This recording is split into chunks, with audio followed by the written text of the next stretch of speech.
Time for Money Tuesday. Do you own a timeshare? You're trying to sell it? Good luck. Stewart Welch from the Welch Group joins us on Money Tuesday with some advice on that in just a bit. First of all, I do want to ask you right off the top, though, the Dow flirting with 18,000 now. If you got some money, okay, and you're thinking about investing right now, does it mean anything for their wallet, their 401k? You're about the 18,000? Yeah. So it's kind of interesting, Mike. You know, when it crossed 17,000, it was a big deal. And of course, now nobody thinks about it. So it is a little bit of like a signpost. It's an emotional marker, and investors see it as a big deal. Once it crosses, you know, people will begin to forget about it. I do think that the question is, the market's at an all-time high. Is this a good time to invest?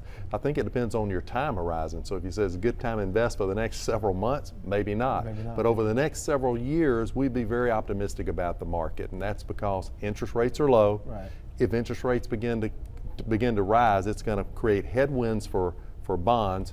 That's going to be optimistic for stocks. And I think also you see gas prices down in the short run. That's like a tax break for consumers, and they're feeling more money in their wallet, and that's going to make them feel better about the market. Okay, now we want to jump into this subject. A lot of people, we know you may own a timeshare. You're thinking about trying to sell it. That's a dilemma for a lot of people, right?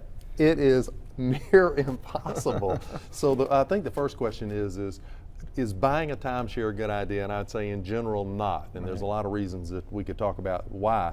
But trying to sell it is very, very difficult. And I talked to a guy that was 35 years in the business, and here's the inside scoop. He said, number one, never pay an upfront fee to a seller, somebody who says they're going to sell it for you, because what you find out is they take the fee and don't sell the condo.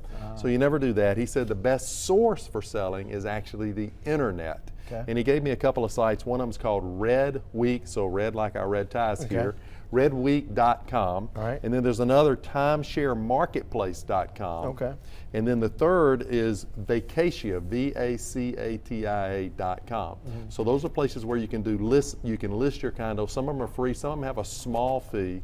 And like redweek.com has 12 million registered users, and you can rent your week.